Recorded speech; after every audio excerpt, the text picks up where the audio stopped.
시청자 여러분 안녕하십니까? 복지TV 뉴스입니다. 얼마 전 한국보건사회연구원은 중증장애인의 월 평균 소득이 54만 원에 불과하다는 발표를 했습니다. 또한 중증장애인 가족 역시도 경제활동에 상당한 제약을 받고 있다는 결과가 나왔는데요. 빈곤이 악순환될 수밖에 없는 중증장애인의 현실, 박고은 아나운서입니다. 장애 정도가 심한 중증장애인일수록 생활고에 시달리고 있다는 분석 결과가 나왔습니다.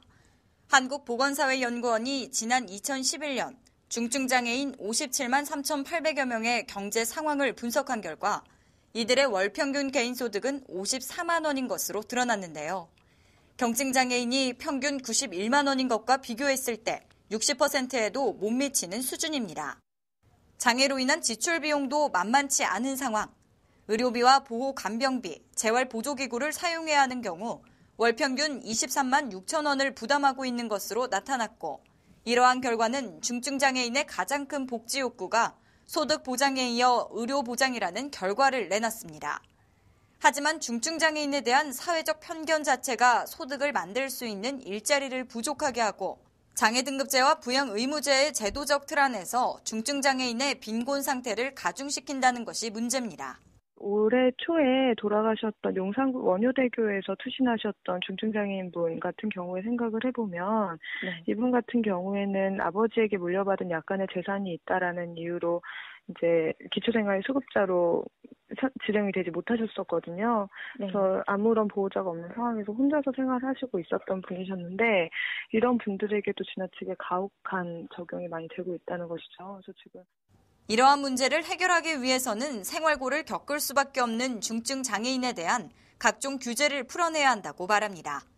또한 중증 장애인 개인의 장애 유형에 따른 직업 훈련을 개발해 일자리를 통한 소득 보장을 이끌고 일상생활 자립 정도에 따른 돌봄 서비스 등으로 가족 지원은 물론 장애로 인한 경제적 부담에 대한 사회적 지원과 인식의 개선이 필요하다고 강조합니다. 복지TV 뉴스 박고은입니다. 통계청이 지난 2013년 출생 통계를 발표했습니다. 조사 결과 지난해 43만 6,500명의 아기가 태어나 전년 대비 9.9% 감소한 것으로 나타났습니다. 정유린 기자입니다. 지난해 우리나라 출생률이 사상 최저 수준으로 떨어졌습니다. 인구 1,000명당 출생아 수가 8.6명에 그쳤습니다. 통계청에 따르면 지난해 출생아는 43만 6,500명으로 통계 작성 이래 2005년에 이어 두 번째로 낮은 것으로 나타났습니다. 2012년보다 4만 8,100명이 줄어 1년 새 무려 9.9%나 떨어진 겁니다.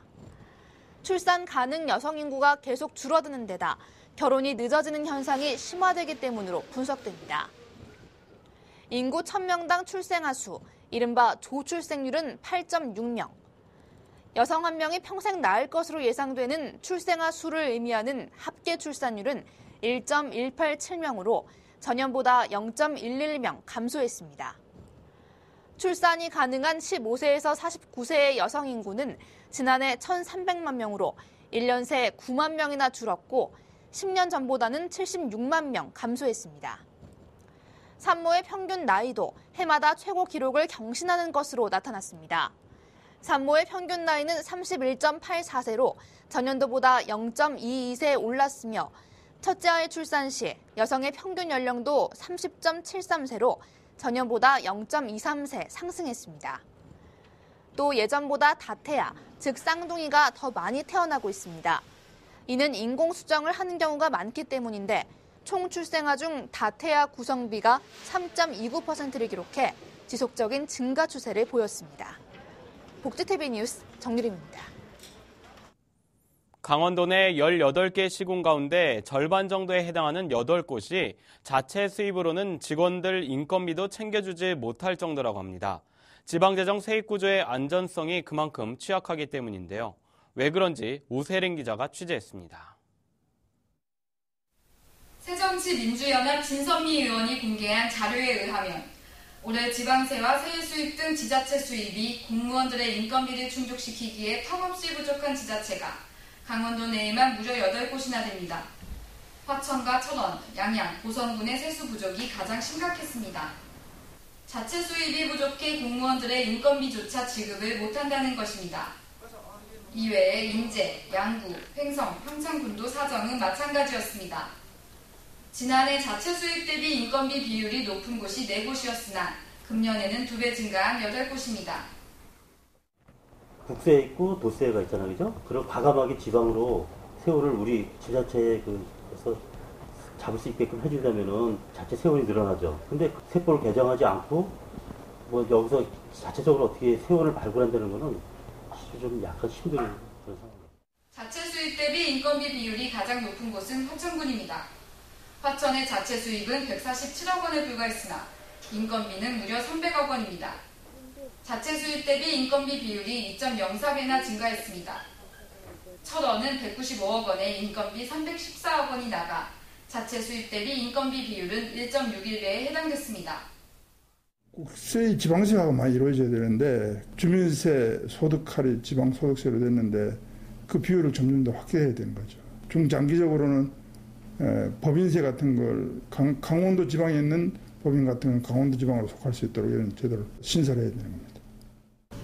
전통적으로 재정이 취약한 만큼 이들 지역의 세일 수입을 증가시키고 재정 안정성을 높이기 위한 대책이 필요합니다. 하천에서 복지TV 뉴스 우세린입니다. 보건복지부가 이달 28일부터 다음 달 1일까지 장애 종합판정체계의 모의 적용 연구 사업에 대한 입찰에 들어갑니다. 복지부가 장애 종합판정체계의 모의 적용 연구 사업 입찰 공고를 냈다고 밝혔습니다.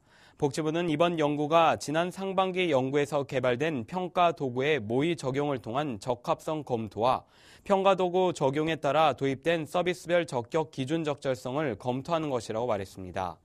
특히 복지부는 이번 연구가 현장에서의 적용과 문제점 등을 보완하기 위한 것이라고 설명했습니다.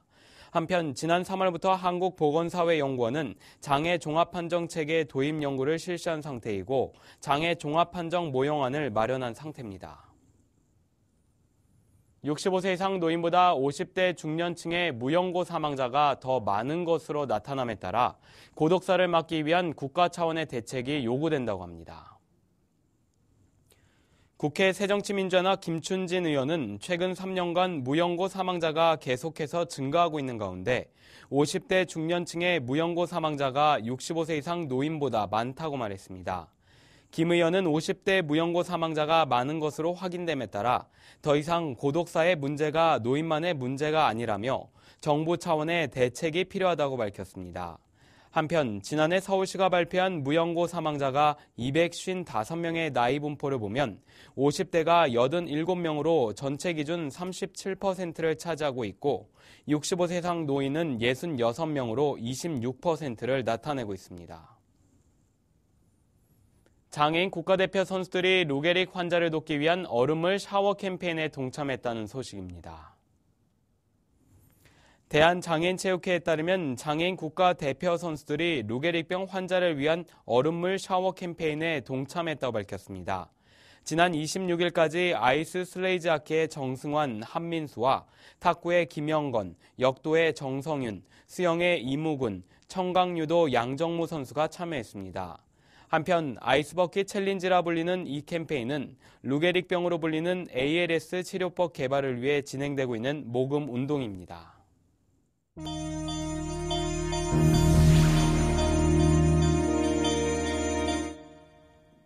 이어서 간추린 뉴스를 전해드립니다. 고용노동부는 올해 마지막 시간 선택제 일자리 채용박람회가 인천과 청주에서 열린다고 밝혔습니다. 고용부는 근본 채용박람회에서 85개 기업이 참가해 채용 설명, 원서 접수, 상담 면접 등을 진행한다고 말했습니다. 한편 고용부는 앞으로도 구직자들의 다양한 수요를 고려해 내년에도 채용박람회를 지속적으로 개최할 계획이라고 밝혔습니다. 보건복지부는 다음 달부터 오는 11월까지 3개월간 재능나눔 활동지원 시범사업을 실시한다고 밝히고 이달 29일까지 참여자를 모집한다고 말했습니다. 복지부는 지원 대상으로 만 65세 이상 기초연금을 받지 못하거나 1인당 월 10만 원 미만을 받는 어르신으로 교육이나 상담, 취약계층, 돌봄이나 생활스포츠 등 재능 나눔 활동을 할 수 있어야 한다고 설명했습니다. 제주를 찾은 장애인이나 노인, 임산부 등이 쉽게 관광할 수 있도록 환경 개선 업무를 전담하는 관광약자 접근성 안내센터가 문을 열었습니다. 센터는 장애인, 노약자 등에게 편리한 관광시설과 프로그램 정보를 제공하고 관광약자를 위한 여행 코스 개발과 소개, 접근 가능한 관광 환경 실태 조사와 평가, 관광 환경 인증제 운영 등을 합니다. 서울 강동구가 청각장애인 운전자의 안전한 이동권 확보를 위해 차량에 붙이는 청각장애인 표지 시안을 제작해 배포했다고 밝혔습니다. 도로교통법 시행규칙에 따르면 청각장애인이 운전면허를 취득할 때 청각장애인 표지를 부착해야 하지만 홍보 부족과 장애 노출 기피 탓에 붙이지 않는 경우가 많습니다. 군은 서울시 농아인협회의 의견을 수렴해 새 표지에 안 들려요, 경적 대신 전조등을 켜주세요라는 문구를 삽입하기로 했습니다.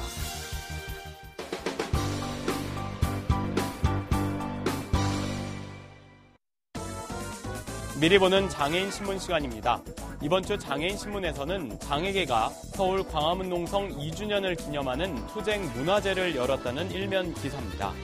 다음 소식은 전국 장애인 활동 보조인 노동조합이 활동 보조인의 처우 개선 방안을 모색하기 위한 자리를 마련했다는 소식입니다. 끝으로 특수교육의 예산 지원 규모가 시도별로 달라 장애인의 교육권에 차별이 발생하고 있다는 기사입니다. 미리 보는 장애인 신문, 지금부터 함께 보시겠습니다.